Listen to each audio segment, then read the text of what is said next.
शीश पर एक निरंजन राम।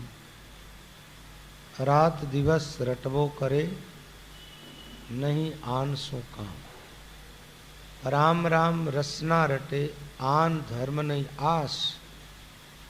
राम चरण अविगत रता सुमिरे श्वासोश्वास। राम चरण इस जीव का वारस एको ही राम। ताहि सुमिर सुख लीजिए दूजा तजबे काम। राम चरण बजराम को यो सब का सिरजनहार। राम छांड कर मत बय आन देव की लार। आन देव आदर नहीं राम चरण मुख राम। रात दिवस रटबो करे रंकार सो काम। रात दिवस रटबो करे आणे मन इतार। रामचरण मत विसरे रंकार आधार। राम भजन बिन गति नहीं समझ मन बारंबार। राम भजन सो बैठले जा में फेरन सार। सांसा भागे जीव का करे राम सो हे। इतना ही में बहुत है जे कोई जाने चेत। रामचरण जी महाराज ने अपने आराध्य के बारे में बताया। रामचरण का शीश पर एक निरंजन राम, एक राम जी।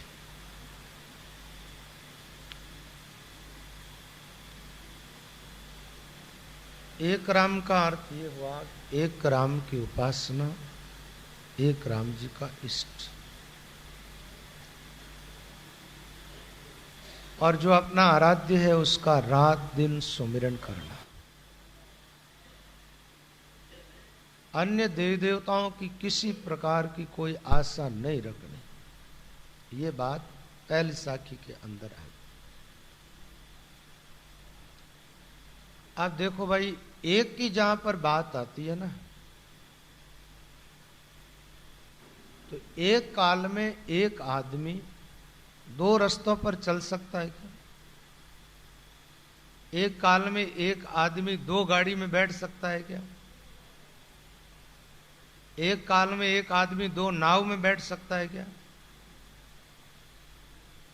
तो एक काल में एक आदमी एक ही रास्ते पर चल सकता है, एक ही गाड़ी में बैठ सकता है, एक ही नाव में बैठ के समुद्र पार करता है।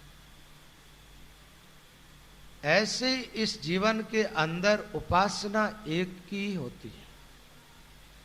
और जब एक को छोड़ करके अन्य की उपासना में लगते हैं तो पहले जिसकी उपासना करते थे उसका अविश्वास होता है जब दूसरे की उपासना चालू करते हैं। मान लीजिए आप जैसे भगवान राम की उपासना करते हैं। अब राम की उपासना करते रहे, फिर आपने क्या किया? राम राम की उपासना तो कर दी बंद और किसी देवी की उपासना चालू कर दी। तो बताओ आपने राम की उपासना बंद क्यों की? पहली बात तो यह, राम जी के प्रति अविश्वास हुआ तब बंद हुई ना। आपके मन में मान लो कोई कामना थी, कोई चाह थी, उसकी पूर्ति नहीं हुई तो आपके मन में अविश्वास हो गया, तो आपने राम की उपासना बंद कर दी, देवी की उपासना चालू कर दी। अब मान लो देवी की उपासना करते करते भी आपके मन में शंका पैदा हुई कि यहां भी कोई विशेष लाभ होने वाला नहीं है, तो महाराज क्या किया? आपने वो उपासना छोड़ के फिर भैरव जी की उपासना करनी चालू कर। तो एक को छोड़ करके दूसरे की उपासना करने का मतलब होता उस पर पूरा भरोसा नहीं है। अब राम जी की महिमा ठीक से आप श्रवण करो तो राम जी के लिए कल मैंने बात बताई थी कि राम जी सर्वत्र है, सर्व सामर्थ्यवान है, परमात्मा सब कुछ देने वाला, क्योंकि उनके एक संकल्प मात्र से अनंत सृष्टियां उत्पन्न हुई है, तो उनके पास कोई वस्तु की कमी तो नहीं है, लेकिन वो देता तुम्हें उतना ही है जितना तुम्हारे प्रारब्ध में लिखा हुआ है। प्रारब्ध से अधिक किसी को परमात्मा देते नहीं और उससे कम भी किसी को देते नहीं है। तो जब सर्वशक्तिमान है, सर्वत्र है परमात्मा, और उनका अविश्वास हो गया हमारे जीवन में, तो कैसे अपन माने कि दूसरे देवी देवताओं को पूछता है वहां आदमी टिक जाएगा? वहां भी नहीं टिकेगा। एक को छोड़ के दूसरा, दूसरे को छोड़ के तीसरा, तीसरे को छोड़ के चौथा, ऐसे उपासनाएं चेंज करता रहेगा, भला वो आदमी कभी सफल हो सकता है क्या? महात्मा लोग तो कहते हैं पहले तो सत्संग में बैठ करके समझ लो कि सर्वशक्ति है कौन सी, सबके ऊपर। तो सर्वोपरि शक्ति तो परमात्मा की ही माननी पड़ेगी, आपको भगवान की ही माननी पड़ेगी। फिर आप भगवान के उपासक हो तो देवी देवताओं के पीछे क्यों भाग रहे हो? रामचरण जी महाराज तो कहते हैं मेरे मन में कोई देवताओं की उपासना की चाह भी नहीं।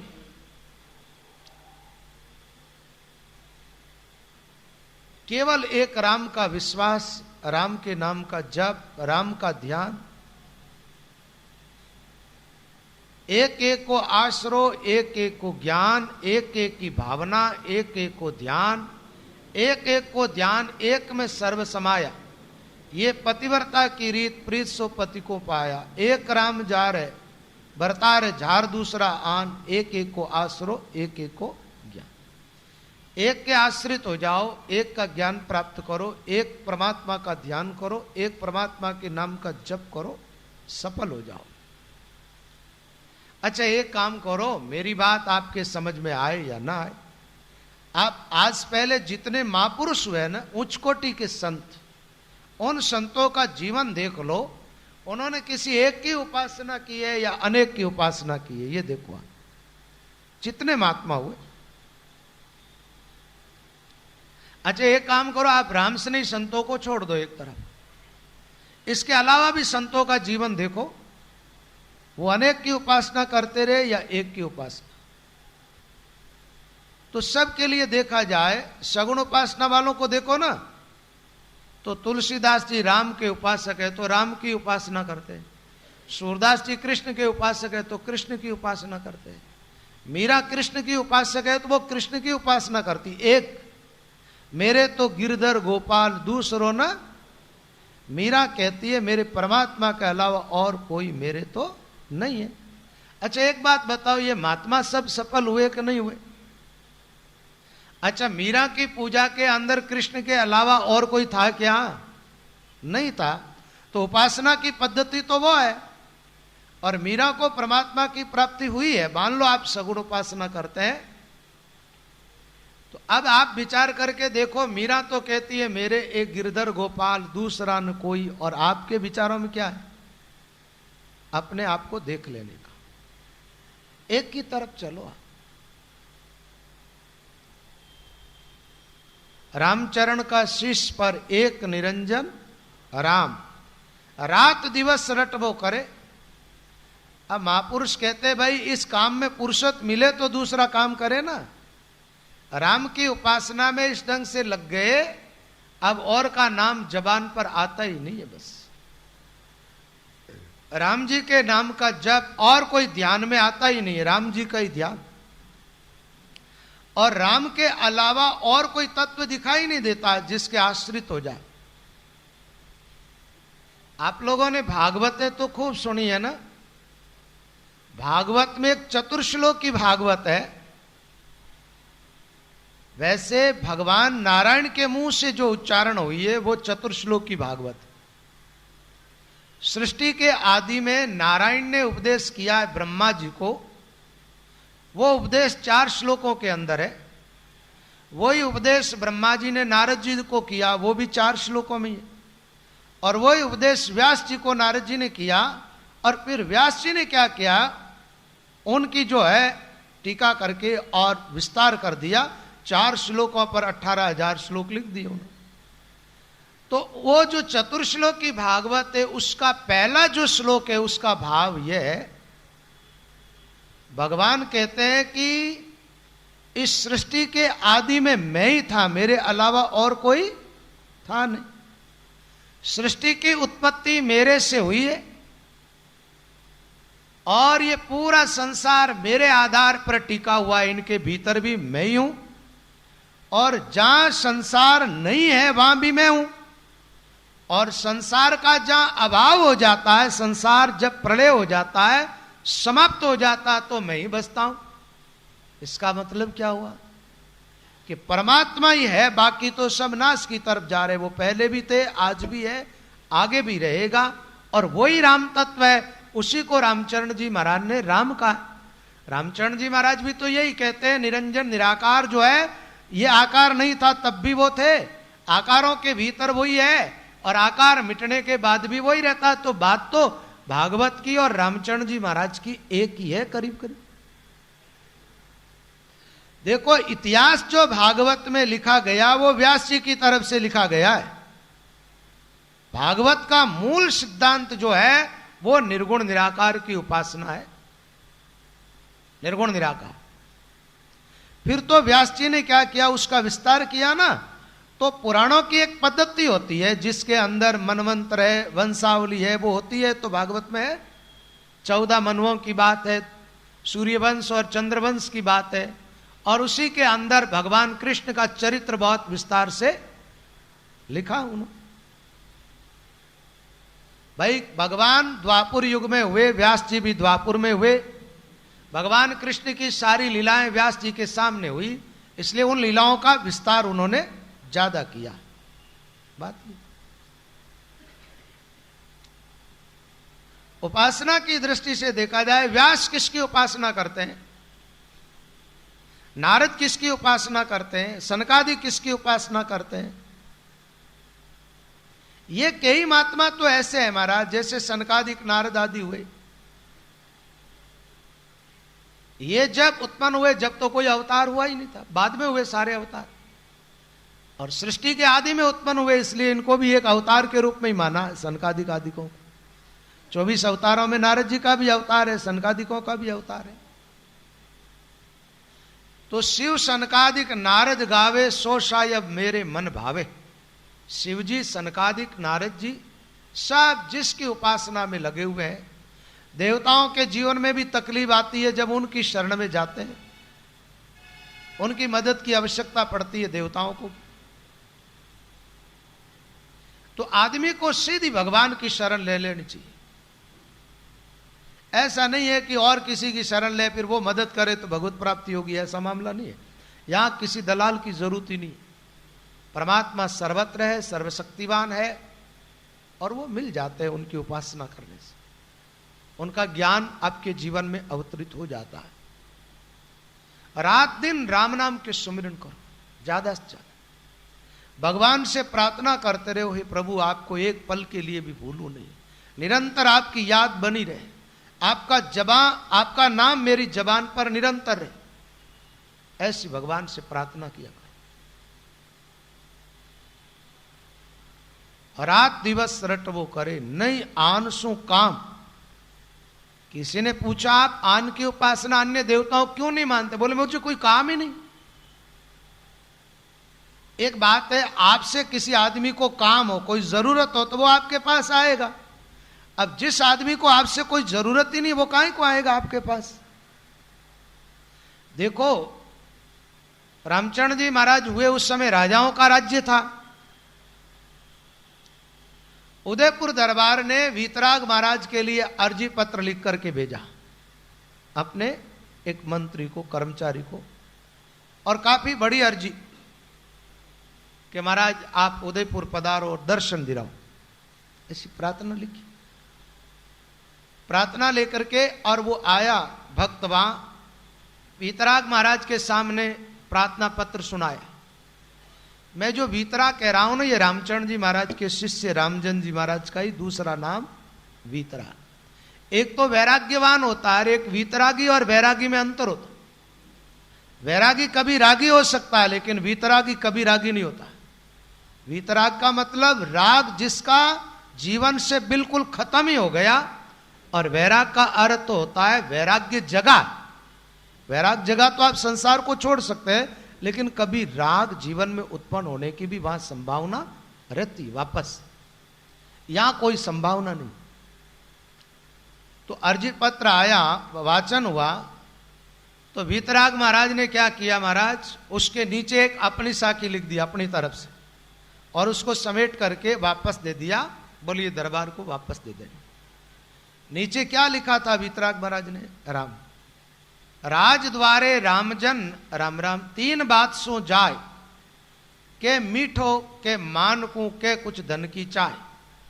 राजाओं के द्वार पर महात्मा लोग क्यों जाए? भाई उनको अपना आत्म कल्याण चाहिए तो वो संतों के पास आए, संतों को बुलाना, संत जाए तो क्यों जाए? तो रामजन जी महाराज ने कहा तीन बात जिसके जीवन में हो वो तुम्हारे द्वार पर आएगा, और नहीं तो तुम्हें रामद्वारा के द्वार पर आना होगा। कह तो कुछ बढ़िया भोजन पाना हो तो धनाढ्य लोगों के घर जाओ, अच्छा भोजन मिलेगा। भाई साधारण लोग जो होते हैं उनके घर पर रोटी मिलती है तो सादी रोटी मिलती है, धनवान लोग होते हैं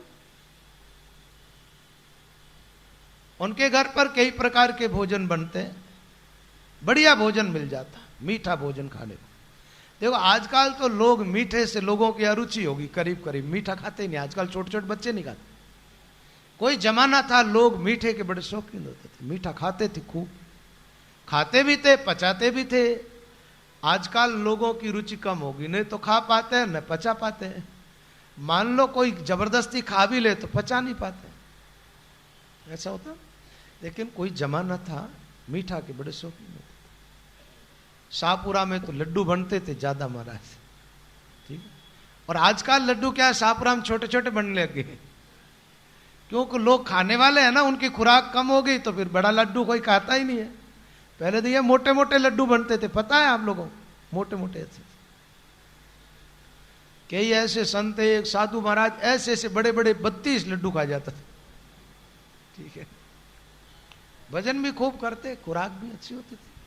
साधुओं की बात छोड़ो, गृहस्थियों में भी कई लोग होते। एक बात और है, बढ़िया खाने के लिए मिल जाए फिर पचाने की शक्ति भी हो, यह कोई कम पुण्य का फल नहीं है। उस आदमी का कोई पहले जन्म का ज्यादा पुण्य किया हुआ, इसलिए भोजन बढ़िया भी मिलता खाने को और पचाने की क्षमता भी। कई बार कई लोगों को बढ़िया मिल तो जाता लेकिन पचा नहीं पाते, कई पचा पाते तो मिलता नहीं। तो रामजन जी महाराज ने कहा भाई मीठा खाना हो, बढ़िया खाना हो तो धनवान लोगों के, राजाओं के द्वार पर जाए साथ। या कुछ मान प्रतिष्ठा चाहिए किसी को, अब सम्मान की चाहो तो भाई कोई सम्राट उस साधु को बुला रहा, आदर दे रहा, तो दुनिया की नजरें तो अपने आप उधर आ जाएगी, कितना बड़ा महापुरुष, देखो अमुक राजा भी उनको मान रहा है ना, ऐसा हो जाता। मान की चाह हो तो राजाओं के वहां जाए, के मीठो के मान। और या कुछ धन की चाह ना हो तो धनाढ्य लोगों के पास ही मिलेगा। रामजन जी महाराज ने कहा मेरे जीवन में तीनों ही बात नहीं, न तो मुझे कोई धन की चाह है, न कोई मीठा खाने का शौक है, और न सम्मान पाने की इच्छा है। चाह गई चिंता मिटी मनवा बेपरवाह, जाको कछुए न चाहिए वो साहा ऊपर है सा, वो तो बादशाहों का बादशाह है। तो राजा के द्वार पर कब आदमी जाता, कुछ चाह होती तो ऐसे ही जैसे किसी को किसी से कुछ लेना देना ही नहीं तो वो काहे को जाएगा, उनकी गर्ज काहे को करेगा।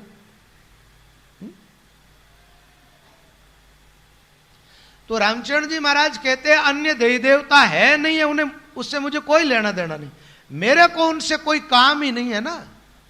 नहीं आनसु काम, राम का सुमिरन तो रात दिन सुमिरन करे, और नहीं आनसु काम, आन से कोई काम ही नहीं। रामचरण जी महाराज कहते हैं मुझे क्या लेना, घर था वो छोड़ दिया, पत्नी थी उसका त्याग कर दिया, अभी तो भिक्षा का भोजन पाना, शमशान में रहना, फिर मैं अन्य देवताओं को काहे को बुलाऊं, काहे को गर्ज करूं, उनकी क्या जरूरत है मुझे। नहीं आन से काम। दूसरी बात यह है कि देवी देवता कितने भी बड़े हो आपको मुक्ति प्रदान नहीं कर सकते कोई भी। देवी देवताओं की उपासना से जो फल मिलता है ना वो तुच्छ होता है। अच्छा आपने मान लो किसी देवता की उपासना की, आपको धन मिल गया, अच्छा धन मिला तो कब तक रहेगा, आपके साथ कब तक रहेगा। या तो धन को आप छोड़ोगे या धन आपको छोड़ेगा, दो में से एक बात जरूर होगी। और दूसरी एक बात और है, कोई देवी देवता आपको कुछ दे सकते हैं तो क्या वो वस्तु भगवान के पास नहीं है क्या, ये बताओ। अच्छा, देवताओं के पास जो शक्ति है, जो सामर्थ्य है, वो किसका दिया हुआ? उनका खुद का है, भगवान का दिया हुआ? बताओ। देवी देवताओं के पास जो भी सामर्थ्य है ना, वो किसका दिया हुआ? परमात्मा का दिया हुआ। ये सूर्य में तेज जो दिखाई देता है, ये किसका है? सूरज का है। ये परमात्मा का तेज है। चंद्रमा में रोशनी परमात्मा की, जल में रस परमात्मा का दिया हुआ, पृथ्वी में पवित्र गंध परमात्मा की। तो जहां जहां जो विशेषता है, भगवान का विभूति योग पढ़ते हो कभी?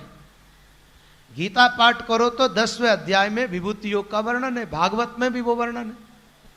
तो विभूति योग में क्या होता है? जो जो बढ़िया चीजें सब परमात्मा की। बोलिए देवी देवताओं के पास भी तो है ना, तो उनको तो दी हुई है, और उन्होंने याचना करके ली है, ऐसे नहीं, उपासना की हमारे परमात्मा की, भगवान की। जब उनको एक बात, इंद्र है ना, उसने यज्ञों के द्वारा नारायण की उपासना की, तो भगवान ने कहा तूने इतना यज्ञ किया, इतना परिश्रम किया मेरे लिए, चल तुझे स्वर्ग का सम्राट बना देता हूं। भगवान ने स्वर्ग की संपत्ति दे दी।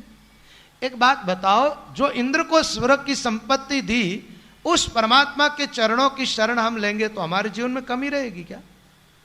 जो इंद्र को स्वर्ग दे सकता है, वो आपको सब कुछ दे सकता है।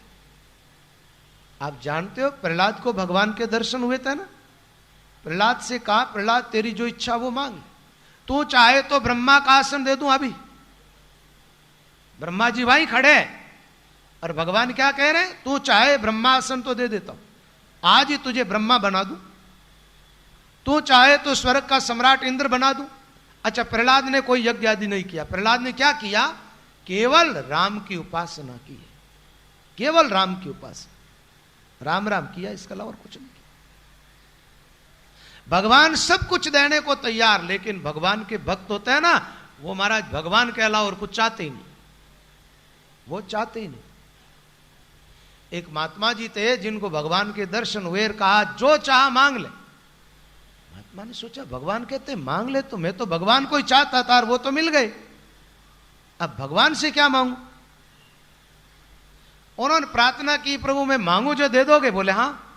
बोले एक काम करो, मेरे मन में जो है ना, मांगने की कभी चाह ही न जगे, ऐसा वरदान दे दो। कुछ आपसे मांगने की चाह ही न जगे, ऐसा वरदान दे दो। एक बात बताओ भाई, भीख कौन मांगता है? आपको पता? जो आदमी एकदम तृप्त है, जिसके पास सब कुछ है, वो भीख मांगेगा क्या? कौन मांगता भीख? कुछ नहीं होता, वो भीख मांगता। तो भगवान के भक्तों को भगवान मिल जाते हैं, तो भगवान तो सब कुछ है ना। परमात्मा को पाने के बाद और कुछ पाना बाकी रहता है क्या? और भगवान का ज्ञान होने के बाद और कुछ जानकारी प्राप्त करना बाकी रहती है क्या? तो जिसको भगवत प्राप्ति होगी, जिसको भगवान का ज्ञान हो गया, वो अब क्या मांगेगा बताओ आप? और एक बात है, जब तक अन्य वस्तुएं मांगने की चाह रहती है, जब तक भगवान भी तो प्रकट थोड़े होते हैं, भगवान मिलते ही नहीं। भिखारियों के सामने भगवान भी प्रकट नहीं होते, भगवान भी प्रकट नहीं होते, भक्तों के सामने प्रकट होते हैं। एक बात तो, सुबह से शाम तक भगवान से मांगता ही रहता, भगवान उससे दूर रहता। भगवान कहता ये आदमी खतरनाक है, इसके पास जाना ठीक नहीं रहेगा। एक बार ब्रह्मा जी आ गए चक्कर में महाराज। एक व्यक्ति ने थोड़ी ब्रह्मा जी की उपासना की, प्रकट हो गए, बोले वरदान मांग। उस आदमी ने कहा महाराज 3 वरदान चाहिए। बोले हाँ मांग ले, तीनों दे दूंगा। उसने कहा एक तो मेरी शादी नहीं हुई, जो शादी हो जानी चाहिए, और दूसरा रहने के लिए घर नहीं है, वो घर मिल जाना चाहिए, और तीसरा वरदान ये है जब चाहूं जब 3 वरदान और मांग लूं। ठीक है, अब ब्रह्मा जी ने दे दिया उसको वरदान, शादी हो गई, पत्नी मिल गई, घर मिल गए। अब वो तो क्या करे महाराज, छोटे छोटे काम में ब्रह्मा जी को बुला, ठीक है, और ब्रह्मा जी को बुला करके क्या कहता है, ये काम कर दो, 2 काम बता देता, तीसरा के लिए कह देता है जब चाहूं जब 3 वरदान और मांग ली। अब ब्रह्मा जी तंग आ गए महाराज, भगवान के पास में गए, बोले ऐसे भगत के चुंगल में फंस गया हूं कि वो तो अब झाड़ू निकलवाना बाकी रहा, बस बाकी सब काम मुझसे करवा रहा है। भगवान ने कहा ऐसे लोगों को वरदान मत दिया करो, भिखारियों को वरदान मत दिया करो, उनके सामने प्रकट मत हुआ करो, देखा करो। देखो भगवान की उपासना में और देवी देवताओं की उपासना में यही तो अंतर है। ये ब्रह्मा जी शिव जी चाहे जिसको चाहे जो वरदान दे देते, भगवान ऐसे नहीं देते। भगवान वही वरदान देते जिसमें भगत का हित होता, जिसमें अनिष्ट हो जाए ऐसा वरदान भगवान देते ही नहीं। ब्रह्मा जी से कहा, अब एक बार तो आपको जाना पड़ेगा, दूसरी बार में आराम हो जाएगा। तो दोबारा ब्रह्मा जी को बुलाया तो 2 वरदान और तीसरा मांगने लगा, सरस्वती जबान पर बैठ गई, बोलनी कुछ और चाहता था और कुछ मांग लिया और ब्रह्मा जी को छुटकारा मिल गया। तो कई बार ऐसे होते हैं महाराज, भिखारी भक्त होते हैं ना, वो भगवान को ही फंसा लेते हैं। इन भक्तों में कई बड़े चालबाज होते हैं, बड़े चालाक। ये लोग जो धंधे में चतुराई करते हैं ना, ऐसी चतुराइयां भगवान के सामने करते हैं, इसलिए भगवान इन पर जल्दी राजी नहीं होते। एक बार क्या हुआ, एक सेठ था जो महाराज भगवान शिव के वहां दरबार में जाकर के प्रार्थना की, संतान नहीं थी, रोज शंकर जी का पाठ करे, उपासना करे, शिव जी से प्रार्थना की, महाराज बेटा हो जाएगा तो 1 लाख रुपये आपके मंदिर में चढ़ा दूंगा। भगवान शिव ने सोचा ये मंदिर जो है ना बहुत पुराना जीर्ण शीर्ण हो गया है, इसको बेटा दे ही दो। बेटा दे दिया। अब बेटा होने के बाद उस आदमी ने विचार किया अब 1 लाख रुपया चढ़ाना पड़ेगा। काम जब सफल हो जाता है ना, वो विचार करता हो सकता है मेरी योग्यता से सफल हुआ हो और अकारण रुपया चढ़ाना पड़ेगा। उसने अपनी पत्नी से कहा, बोले देवी एक बात बता, अपने 1 लाख रुपया अपने पास में रह जाए और अपने बेटे का भी अनिष्ट ना हो, और वैसे तो शिव जी को बोला हुआ नहीं चढ़ाएंगे तो अच्छा नहीं रहेगा, तो क्या करें। उस देवी ने कहा मेरे को तो ऐसा कोई उपाय सूझता नहीं। ये माताएं बहन है ना, इनमें ज्यादा वो चतुराई नहीं, वो छल कपट की बातें करनी इनको नहीं आती। आदमी लोग ये जो व्यापारी लाइन में है ना, ये बड़े चालाक होते हैं महाराज, ठीक है, बड़े धूर्त होते हैं। और कई बार तो व्यापारियों जैसी बातें करते हैं ये लोग, साधु संतों के पास में भी आकर वही आंटियां रहती है लोगों की बात करने में, एक तरकीब से बात करते हैं ये लोग, ठीक है। वो आदमी सोचता रहा, उपाय सोचता रहा, अभी जल्दी नहीं है, शिव जी को चढ़ाएंगे, पहले उपाय सोचे। महीने भर सोचता रहा, आखिर उसको उपाय सूझ गया। ये सावन का महीना आया और उसको उपाय सूझा। बोले देवी उपाय तो मेरे को सूझ गया, लेकिन मेरी थोड़ी मदद करनी पड़ेगी। उसकी पत्नी ने कहा मदद तो मैं कर दूंगी। बोले तो एक काम करो, बच्चे को साथ ले लो, भगवान शिव के मंदिर में चलते। शिव जी के मंदिर में गए और उपासना थोड़ी ठीक से की, या भगवान पहले बहुत जल्दी शायद प्रकट हो जाते होंगे, ऐसा कुछ होता होगा। तो शिव जी के पास में जाकर के बच्चे को धोख दिलाई, और धोख देने के बाद सेठ ने कहा, बोले महाराज ये बच्चा आपका है, आपके वरदान से आपकी कृपा से मिला, और मैंने 1 लाख रुपये चढ़ाने के लिए कहा था, वो आपके चरणों में समर्पित। शिव जी के चरणों में चढ़ा दिया। पीछे से उसकी पत्नी आई और आकर के कहने लगी भगवान शिव से, वो पूरी पटा के लाया सिखा करके, महाराज क्या क्या करना तेरे को, जो पति साहब उसको समझा करके लेके आए। अब उसने कहा कि मेरे कोई भाई नहीं है महाराज, ये राखी का त्योहार है, ठीक है ना, और सब बहनें अपने अपने भाइयों के राखी बांधती, मैं किसके बांधूं, तो मैं आपके बांध दूं। भगवान शिव ने कहा बांध दे, मेरे भी कोई बहन नहीं, ठीक है, स्वयंभू है, उनके बहन तो है नहीं। तो राखी बांध दी, बहन बन गई। तो भगवान शिव ने कहा देख तू मेरी बहन हो गई है, अब कोई कमी नहीं, जो चाह वो मांग ले। बोले महाराज क्या मांगू, ये 1 लाख रुपये सामने पड़े, दे दो, ठीक है। शिव जी ने वो दे दिए। अब दे दिया तो उस आदमी ने कहा चलो रुपया मिल गया, बोल महाराज जाते हम तो। शंकर जी ने कहा जाते वो तो ठीक है, लेकिन ये क्या लगती तेरे। बोले ये मेरी घरवाली है, ये आपका बच्चा है। अब महाराज शंकर जी से आशीर्वाद चोरे को तो मिल गया पहले ही, रुपये उसने चढ़ा दिए और वापस ले लिए तरकीब से, पत्नी को बहन बना करके। कैसी बढ़िया तरकीब लगाई उसने। तो कई भगत बड़े अजीब से होते हैं महाराज। और ज्यादा देवी देवताओं की उपासना करने वाले भिखारी ही होते हैं। वैसे एक बात बताओ, आप गीता पढ़ते हो, भागवत भी पढ़ते हो, भाई थोड़े बहुत आस्तिक हो तो सदग्रंथों का पाठ तो करते हो। गीता के अंदर भगवान ने स्पष्ट शब्दों में मना किया है कि देवी देवताओं की उपासना करने वाले पूरे भगवान के उपासक क्यों नहीं हो जाते हैं? इसका एक कारण तो है बुद्धि भ्रमित है। वास्तविक तत्व का ज्ञान ही प्राप्त नहीं आदमी। तो रामचरण जी महाराज कहते भाई नहीं, आन से काम। बोले बाप जी एक बात बताओ, आन और राम ने दोनों ने माना तो कैसे होगा? अधिकांश लोग कहते हैं ना, राम जी तो माला फेरते ही है, थोड़ा आन देव ने पूजा पाठी कर ला तो क्या फर्क पड़े बीबी। मैं आपको एक बात बताऊं, बुरा तो नहीं लगेगा, पहले ये बताओ आप, नहीं लगेगा?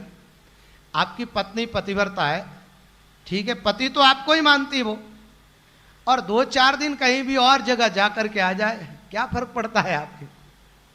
ये बात आपको स्वीकार है क्या? नहीं है। तो भगवान यही कहते मयि चानन्य योगे न भक्तिर अव्यभिचारणी।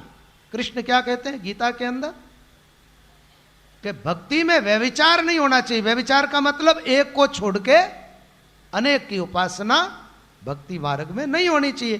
भगवान ये कहते जो काम तुम सहन नहीं करते हो, जो कार्य, वो भगवान कैसे सहन करें?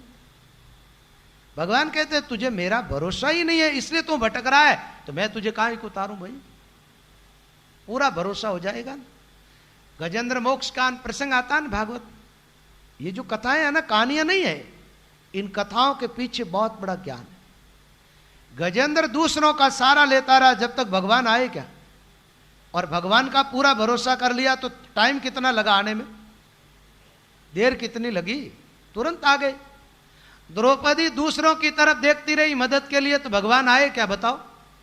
और अपने हाथ में साड़ी को पकड़ रखा जब तक भी आए क्या? जब दोनों हाथ ऊपर उठा लिए तो आने में कितनी टाइम लगी बताओ? आए क्या साड़ी बन करके और द्रौपदी की लाज रख ली महाराज। गजेंद्र पानी के अंदर चला गया, जब भरोसा किया तब आया। गज और ग्राहक का युद्ध तो 1000 वर्ष तक चला था, 1000 वर्ष नहीं आए, और आए तो आधे नाम में आ गए। विश्वास नहीं है तो 1000 वर्ष तक साधना करो, नहीं आएंगे। और विश्वास जग गया, एक निष्ठ हो गए तो आज ही परमात्मा प्रकट हो सकता है। वो तो दूर तो है नहीं ना, एकदम निकट। आपकी आंखों पर भ्रम का जाला आया हुआ है इसलिए परमात्मा दूर दिखाई दे रहा, बाकी दूर नहीं है, एकदम निकट, एकदम निकट। दूसरी बात, आन और राम दोनों साथ साथ नहीं चलेगा, दोनों काम एक साथ नहीं हो सकते। ये संतों का तो ऐसा ही सिद्धांत है। अगल बगल का छांड पसारा मन विश्वास उपावे, सर्वज्ञ साईं एक ही जाने जो निर्भय गुण गावे। अगल बगल का छांड पसारा, राम जी का विश्वास। ये किसान लोग खेती करते हैं, खेती करते तो क्या करते महाराज, अभी जमीन में बीज बो दिया तो आप देखना फसल और घास दोनों साथ साथ उग जाते। तो किसान विचार करता क्या फर्क पड़ता, फसल के साथ घास भी खड़ा है, तो घास ज्यादा होता है ना तो फसल दब जाती है, फसल बढ़िया नहीं होती है। और ऐसा होता तो फिर किसान लोग निनाण काय को करते खेतों के अंदर। फसल थोड़ी सी बड़ी होती है ना, जब घास होती है तो निनाण करके क्या करते हैं किसान, घास को पाड़ लेते, सबको घास की खुदाई कर देते, पाड़ करके घास खेत के बाहर चाहे वहीं डाल दो। जब फसल रह जाती है तो एकदम फसल बढ़ती है। खेत निनाण्या प्रेम जी सीटा मोटा हो, बाजरे के सिट्टे को सिट्टा बोलते हैं, जैसे मक्की के उसको मक्या बोलते हैं अपने से। तो प्रेमदास जी कहते खेत का निनाण करने से बाजरी के सिट्टे होते हैं ना, वो मोटे होते हैं, और निनाण नहीं करो तो छोटी छोटी सिट्टियां हुए जिनमें कण बहुत कम हुए। तो फसल अच्छी प्राप्त करने के लिए किसान को खेत में निनाण करना पड़ता है।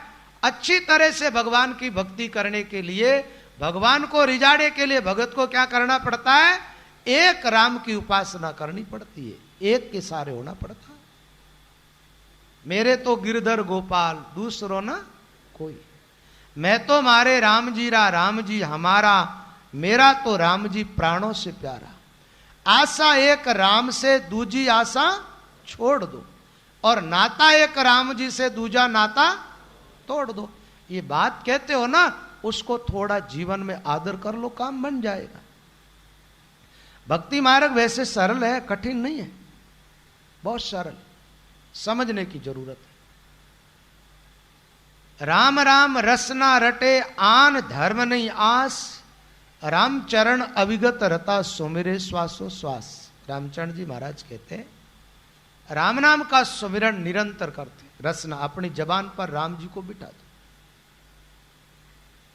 देखो आप प्रकाश में जीना चाहते हो अंधकार में, तो आप कहोगे महाराज प्रकाश में जीना चाहते, अंधकार में काहे को जीना चाहते? तो बाहर प्रकाश है, भीतर भी आप अपने अंदर प्रकाश करनी चाहते हो ना। आप ये चाहते हो हमारे बाहर भी प्रकाश रहे और हमारे भीतर भी प्रकाश रहे। तो क्या करना चाहिए आप लोगों को? ये भगवान का जो नाम है ना, इसको अपनी जबान पर रख दो, बिठा दो। देखो आप चाहो कि अपने घर में भी प्रकाश रहे, बाहर भी प्रकाश रहे, तो घर की जो देहली है ना, उस पर दीपक लगा दो, अंदर भी प्रकाश रहेगा और बाहर भी प्रकाश रहेगा। राम नाम मणि दीप धरु जी देहली द्वार, तुलसी भीतर बार हूं जो चाहे सी उजियार। तुलसीदास जी महाराज कहते राम नाम एक मणि है जिसके द्वारा दिव्य प्रकाश प्रकट होता है। इसको अपनी जबान पर रख दो। ये शरीर रूपी घर है ना, इस घर का दरवाजा है ये, इस दरवाजे पर ये मणि रख दो आप, भीतर भी प्रकाश हो जाएगा और बाहर भी प्रकाश हो जाएगा। तो रामचरण जी महाराज फरमाते भाई राम राम रसना रटे, रसना से निरंतर राम नाम का सुमिरन करे। आन धर्म नहीं आस। आन धर्म में क्या होता है? आन का मतलब होता है राम के अलावा अन्य धर्म। देखो भगवान कहते तो भगवान अपनी भाषा में बोलते हैं, जब कहते अन्य धर्म सब छोड़ दे तो मेरी शरण में आ जा। महात्मा कहते आन धर्म को छोड़ करके राम धर्म को स्वीकार कर लो। तो भगवान की महात्माओं की बात तो एक ही हुई ना भाई। भगवान कृष्ण ने क्या कहा? सर्वधर्मान परित्यज्य, सबको छोड़ दे, सब धर्मों का त्याग कर दो और मेरी शरण में आ जा। ये बात 5000 वर्षों के पहले कही गई है। कृष्ण ने पहले कहा ना, तो बताओ उस समय कोई और धर्म भी था क्या? 5000 वर्षों के पहले ईसाई धर्म था क्या? इस्लाम धर्म था क्या? कोई धर्म नहीं था। फिर उन सब धर्मों को छोड़ने की बात कह रहे कृष्ण। किस धर्म को छोड़ने की बात कह रहे? कौन को छोड़ के तो मेरी शरण में आ जा। ईसाई धर्म को चले हुए कितने वर्ष हुए बताओ? अभी चल रही है ना ईस्वी सन 2011, तो 11 साल हुए। 100 कांड बत्ता मान लो, है ना। 2100 वर्षों के पहले ईसाई धर्म नहीं था। उस समय क्या था? सनातन धर्म ही था ना। तो सनातन धर्म में तो ईश्वर की उपासना है। न ईसाई थे और न इस्लाम, एक धर्म था और वो धर्म था सनातन धर्म। देखो हमारा जो धर्म है ना सनातन धर्म, इसके 10 लक्षण बतलाए गए। कितने लक्षण है? 10 लक्षण। 10 लक्षणों में एक लक्षण यह भी है, जीवों के प्रति मैत्री और करुणा और प्रेम की भावना रहे। इस एक सूत्र को अपनाया और उसे एक धर्म चल गया जिसको हम कहते हैं ईसाई धर्म। सनातन धर्म में एक ये भी बात है कि अपना अहम भगवान के चरणों में अर्पित कर देना। 9 प्रकार की भक्ति है ना। 9दा भक्ति में क्या है? 9वीं भक्ति में अपना सर्वस्व भगवान के चरणों में समर्पित कर देना, अपना जीवन ईश्वर के चरणों में कुर्बान करना। इस एक सूत्र को एक व्यक्ति ने चलाया और एक धर्म चल गया, एक संप्रदाय चला, और उनकी भाषा को भी उन संप्रदाय के लोगों ने ठीक नहीं समझा, तो फिर इसका अनर्थ करते हुए गलत तरीके से वो चलने लगे, वो इस्लाम धर्म चल गए। तो भगवान कृष्ण के समय में तो इस धरती पर,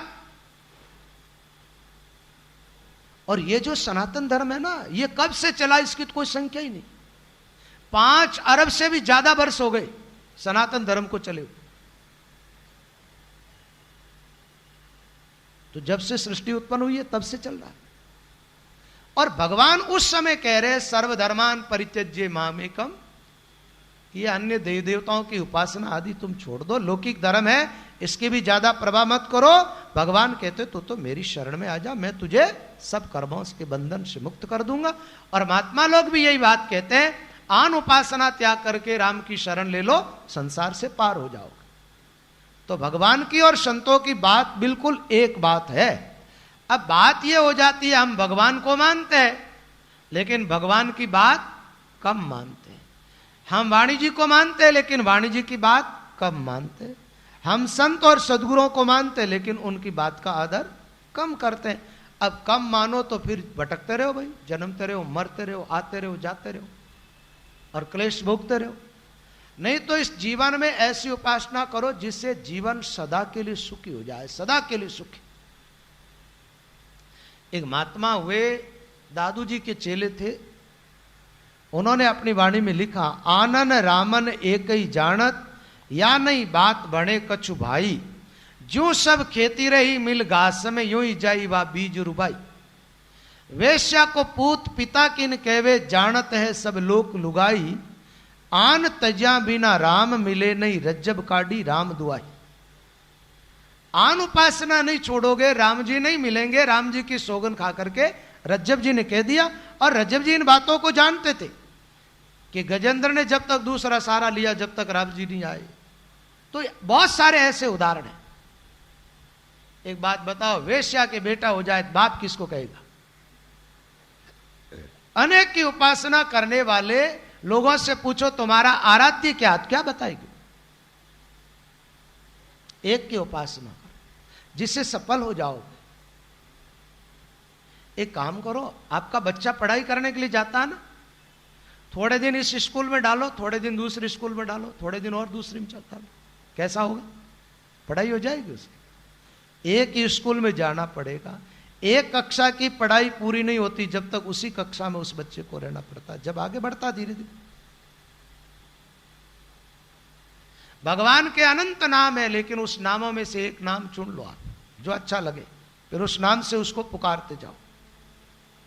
अनंत स्वरूप है जिसमें से एक स्वरूप को आप चुन लो, और वैसे उसका कोई रूप ही नहीं है, वो रूपातीत है। निरंजन निराकार की बात समझ में आ जाए तो इससे बढ़िया तो और कोई बात ही नहीं। रात दिवस रटबो करे नहीं आंस,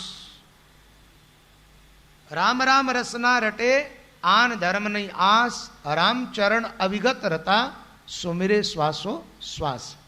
ये अविगत शब्द जो आया ना वाणी जी के अंदर, ये क्या है कि कवि की कोई भी रचना होती है ना, उसमें कुछ आधे अक्षरों को बड़ा ले लिया जाता है, पूरा ले लिया जाता है, कई बार पूरे अक्षरों को आधा कर दिया जाता है, ऐसा होता है।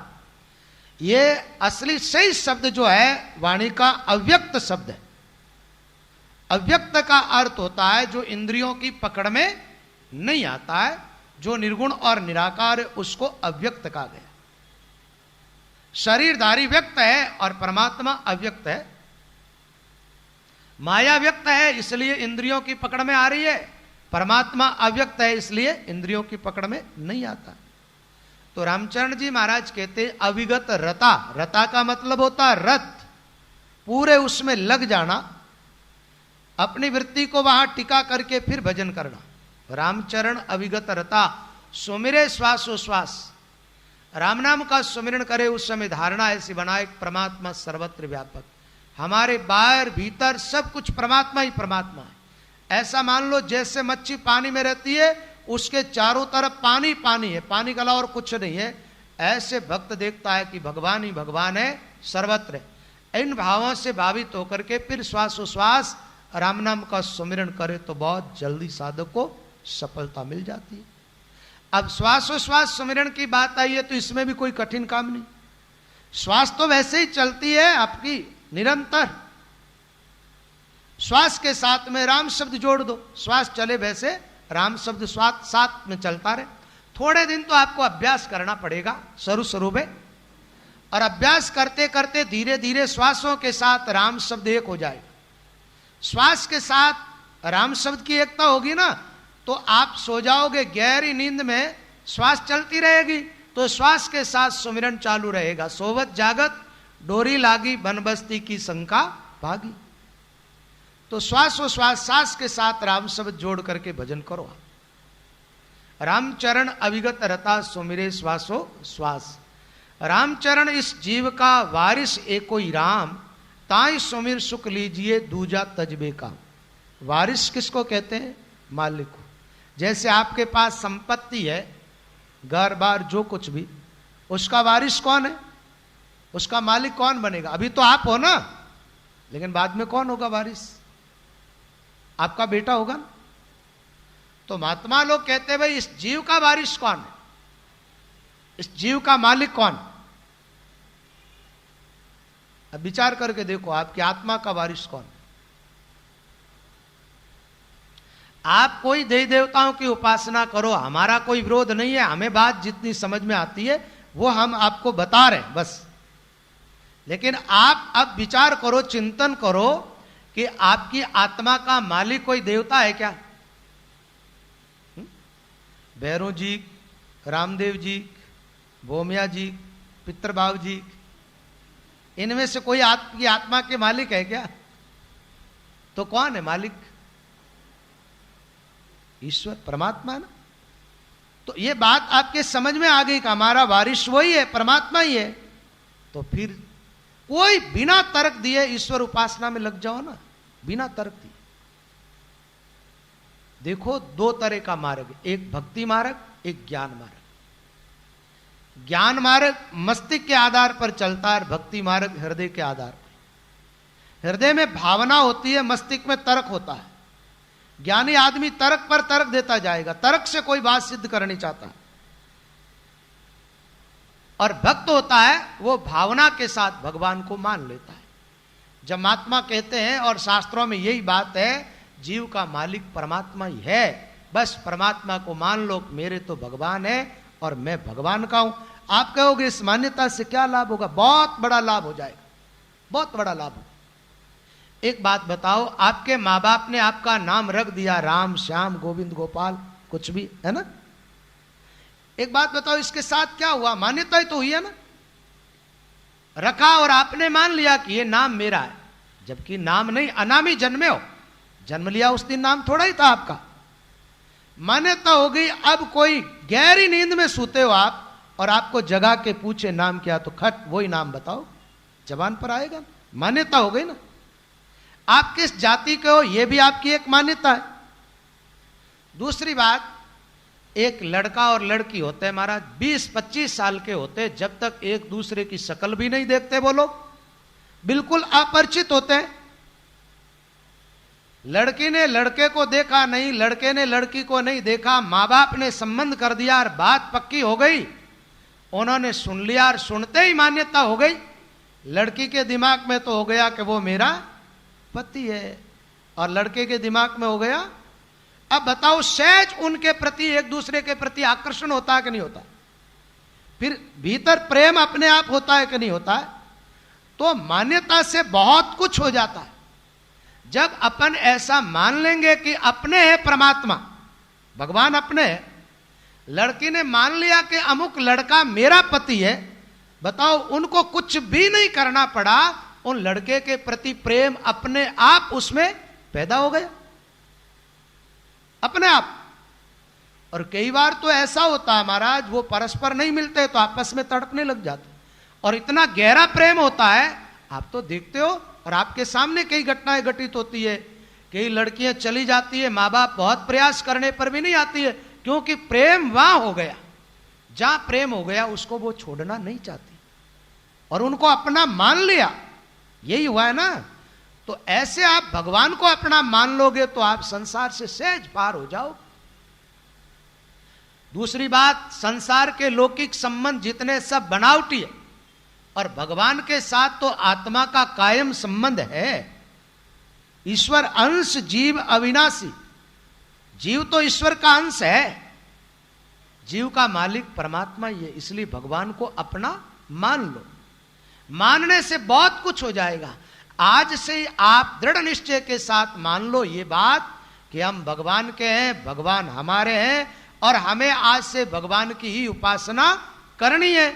और दूसरी बात, पहली बात तो निष्काम भाव से भजन करेंगे, और कोई चाह जगेगी तो भी भगवान से कुछ पाएंगे, और किसी से कुछ लेना देना नहीं। एक बात बताओ भाई, लड़की अपने को जिसकी मान लेती है ना, अब पहले बात तो वो उसको लड़के को ही चाहती है, उससे ज्यादा मां तो और किसी को नहीं देती। आप रामायण पढ़ते हो ना, राम जी ने जानकी जी को समझाया, सास ससुर की सेवा करना, घर में रहना, यहां सब कुछ है, सब कुछ बातें बताई। लेकिन उन्होंने क्या कहा? बोले पत्नी के जीवन का तो आधार पति ही होता है, और पति से बिछड़ना क्या होता है? जैसे मच्छी को पानी से अलग करने वाली बात हो जाती है। सब कुछ छोड़ करके अपने पति के साथ वनवास में गई। रामायण की कथा जो है ना, व्यवहार में बहुत काम आने वाली कथा है। अब मान लीजिए कुछ मन में चाह जगी बढ़िया कपड़े पहनने की, बढ़िया आभूषण पहनने की, अच्छा भोजन पाने की, तो अपनी चाह की पूर्ति किससे चाहती है वो लड़की बताओ? अपने पति से चाहती है और किसी से? एक पतिव्रता स्त्री है, उसका पति एकदम गरीब आदमी है, पैसे नहीं है पास में, साड़ी फटी हुई है, और धनाढ्य आदमी 1000 रुपयों की साड़ी लेके जाता है और कहता देवी तेरी साड़ी फट गई है, ये मैं देता हूं तुझे और मेरी दी हुई साड़ी तुम पहन ले। वो पहनना पसंद करेगी क्या? पतिव्रता स्त्री पहनना पसंद नहीं करेगी। वो कहेगी मेरा पति जो देगा ना मुझे तो वही लेना, ये आपकी साड़ी आप अपने पास में रखो। यही बात होती है ना। तो भगवान के प्यारे भक्त होते हैं ना, उनके मन में पहली बात तो निष्कामता रहती है, कामना जगती है, तो वो उस कामना का फल किससे चाहता है? ईश्वर से। गीता में 4 प्रकार के भक्त बताए ना। चतुर्विधा भजन्ते माम जना सुकृतिनो अर्जुन, आर्तो जिज्ञासुर अर्थार्थी ज्ञानी चे भरतर सभा। भगवान कहते मेरा भजन करने वाले भक्त 4 प्रकार के होते हैं, और ये चारों ही बड़े सुकृति है, बहुत पुण्य आत्मा है। ये साधारण लोग नहीं है, महान है।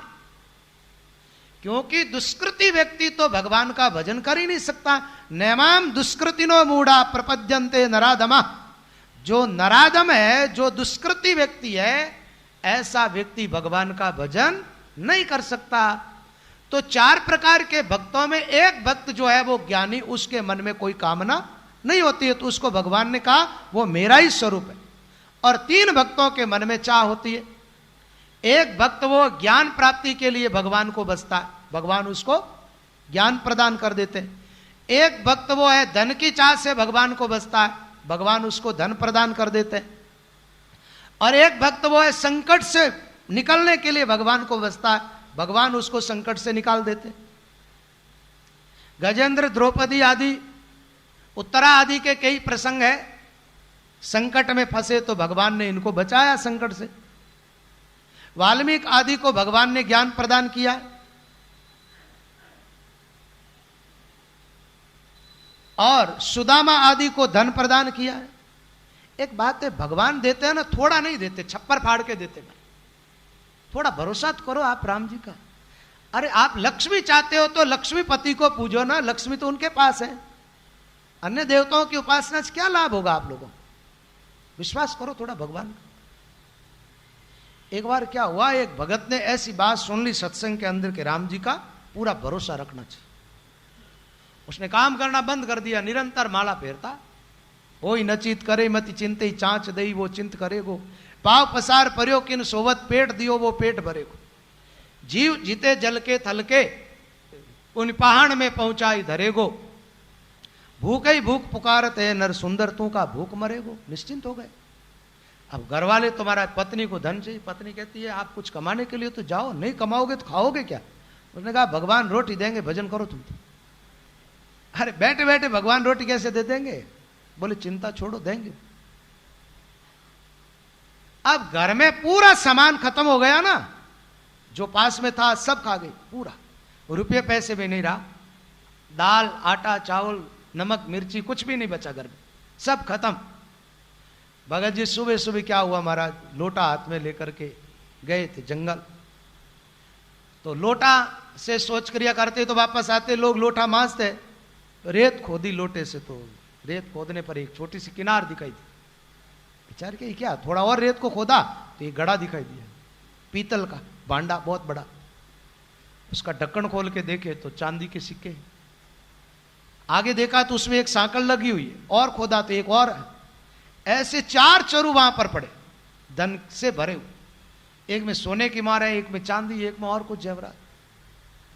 उसने कहा भगवान ने इतना दिया तो यहां काहे को दिया, देते तो मेरे घर ला करके देते, यहां से नहीं ले जाना है, यहां से उठा करके ले जाना तो ये अपनी कमजोरी। रेत डाल के वापस घर आ गए।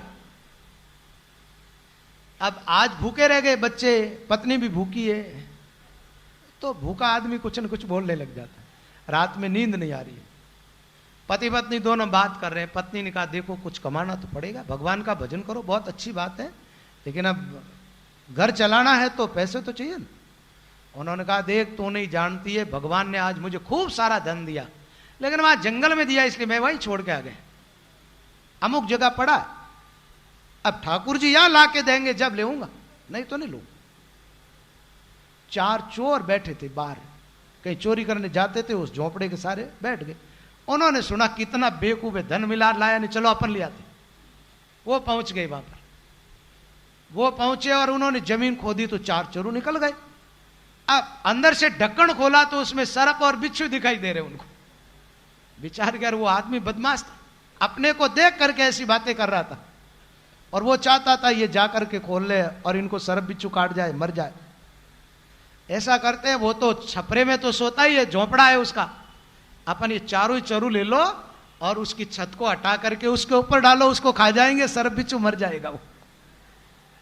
ठीक, लेकर के आ गए, छपरा के छत को हटाया चोरों ने ऊपर चढ़ करके, और चारों चरू वहां उल्टे कर दिए।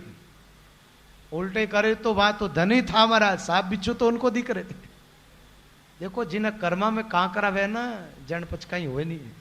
तो चोरों के भाग्य में धन था, धन तो भगवान अपने भगत को देनी चाहते हैं ना, चोरों को थोड़ी देनी चाहते थे। भगत ने थोड़ा त्याग किया तो भगवान ने उनके घर तक पहुंचाया। पहुंचाने का तरीका अलग है। अब ठाकुर जी के देने का तरीका ऐसा महाराज, वो किस ढंग से देते आप कुछ समझ ही नहीं पाते और दे देते। तो लक्ष्मी चाहते हो तो भी लक्ष्मीपति की उपासना करो, अन्य देवताओं के पास में लक्ष्मी है क्या? एक बात बताओ, लक्ष्मी वर्ण किसका करती? भगवान का। समुद्र से प्रकट हुई ना, लक्ष्मी का जन्म तो होता ही नहीं।